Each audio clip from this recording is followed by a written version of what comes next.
Hello, today I'm going to show you how to install a Kolchuga skid plate on a Bolt EV. Their instructions online are sort of vague. I'll walk you through anything that I catch as hard or needs more explaining. And so we'll start. This is a normal skid plate. You can see some damage. Some rocks are wedged in there and stuff. But we do a lot of deliveries in rural areas, so that's normal, to be expected. First thing you're going to want to do is just go around, figure out every screw that is that's connecting the plastic skid plate to the car. There's quite a bit of them. It goes pretty far back, so I'm going to go around and do that first.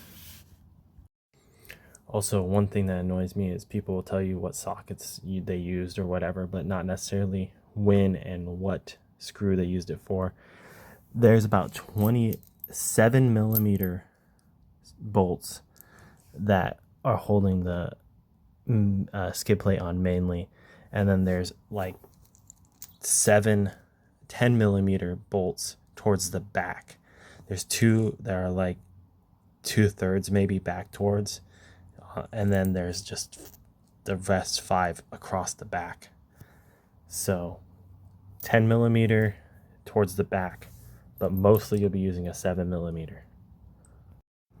So as I'm working my way around towards the back, that's supposed to be connected. As you can see, there's a bolt. One of the reasons why you would want a skid plate that's not plastic on this car, at least if you're doing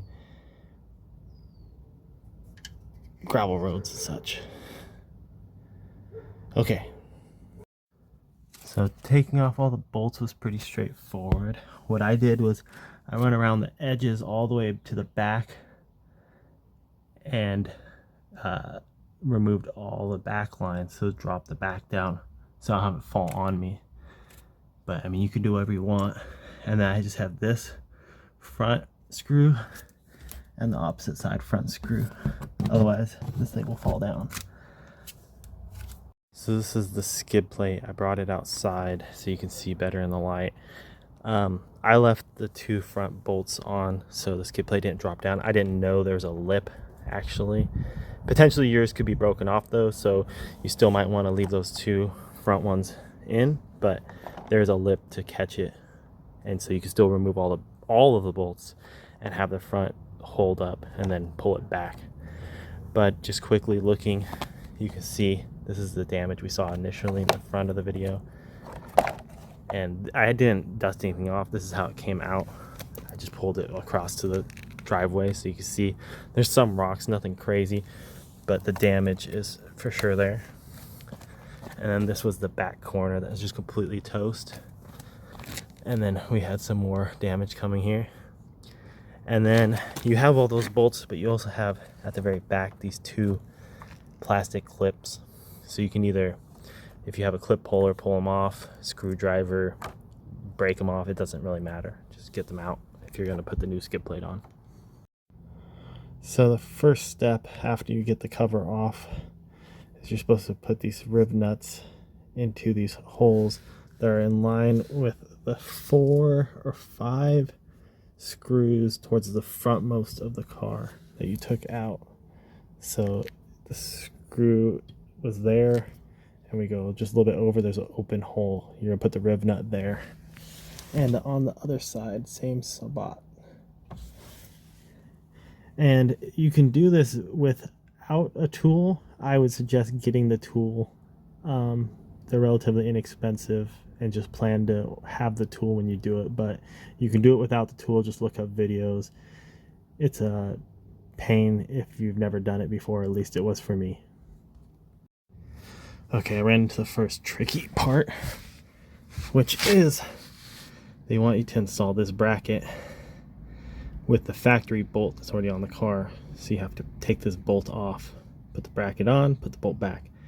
However, the backside of this bolt has a nut, so that's the tricky part. I'll show you here in a second. I'm on the side of the car now. There's the bracket, screw, or bolt rather, and then up there is the nut. And it's just pretty tight, as you can see, between everything.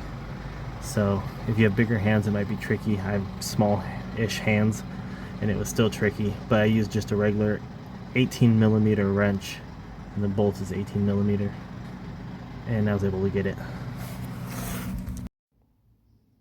The next step is you're going to take the bracket that came with it and install it with 17mm bolts into those rib nuts that you installed.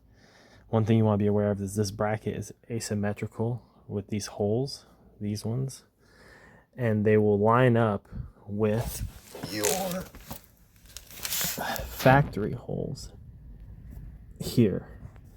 So put the bracket and just make sure the holes are lined up before you screw in to the rib nuts. And this is the hardware for it, the cross beam. You're gonna put a lock, one of the big lock washers, big washer, just like that, and then put it into the rib nut and lock it down till that part is smushed flat. We're now back under the car before we put in the front panel. Again, for reference, this is just the front beam that we added. You want to make sure those holes line up. It may be slightly off because the plastic itself is not perfect, but as long as you can see that they're lined up close, then you're fine. The next thing you'll want to do after you get the front and the rear brackets on is you're going to find all the 10mm bolts. They're the skinniest ones, and you're going to find the smallest washer, not the lock washer, but the smallest washer, and you want to stack it on there, and then the next size up from that, just like that. And you're going to want to find all of them again, because you're going to need them to install the back panel next. Now that we have all our bolts ready, we just want to make sure again we unscrewed these factory bolts, and we want to make sure we retorque them down to 74 foot-pounds before we put on a plate that we can't access the bolt to. So do that now if you haven't. So I got the rear panel on. We have 5 of those 10mm we made that go across the back.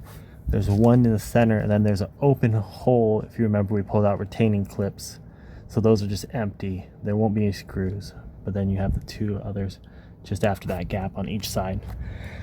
What I did was I put that front, or that back middle one in while I was having this on my chest, and then I did this one up in that hole.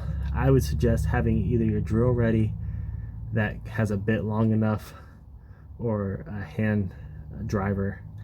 Either way, that one was a little tricky by hand, so I would have a nut driver or again drill ready for that one. But pretty easy. It's only about 20 pounds or so it's not too bad. Next step after you install the rear panel is you're going to want to find all of these 13mm bolts.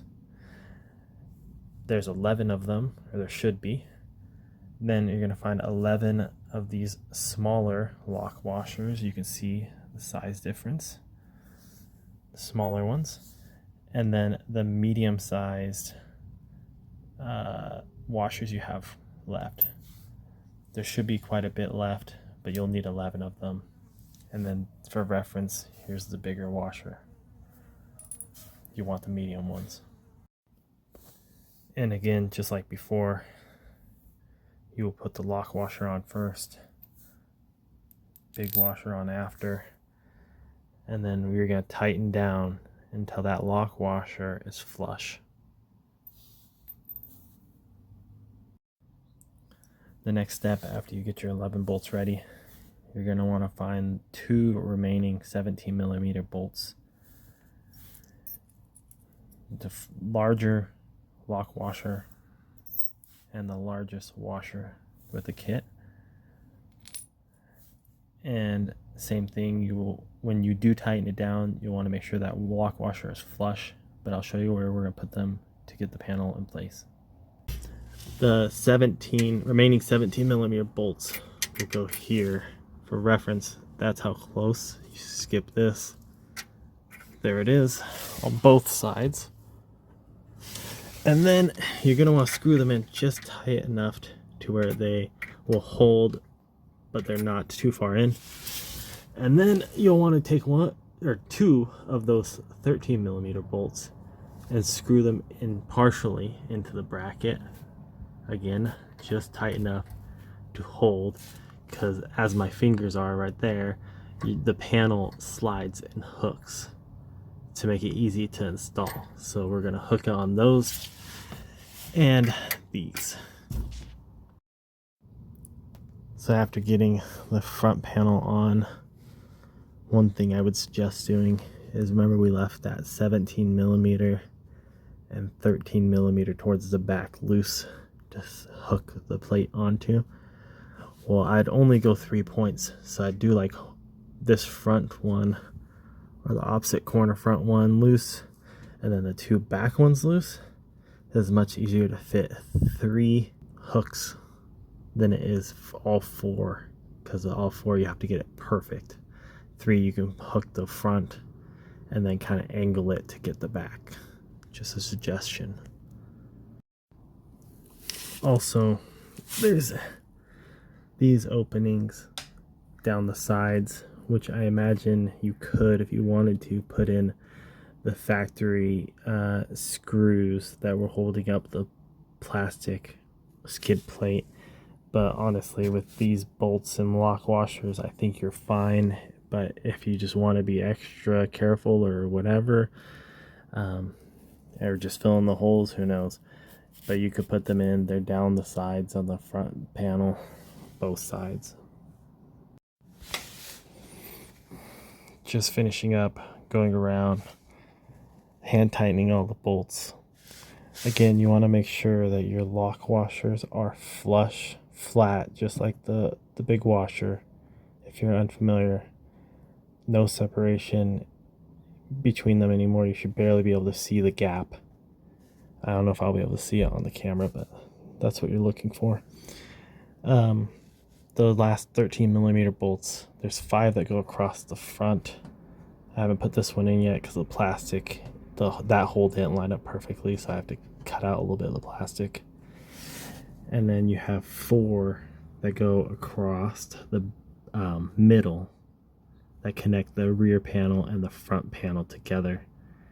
I haven't put that one in yet, but that'll be the last one. But again, make sure you just go around, hand tight everything.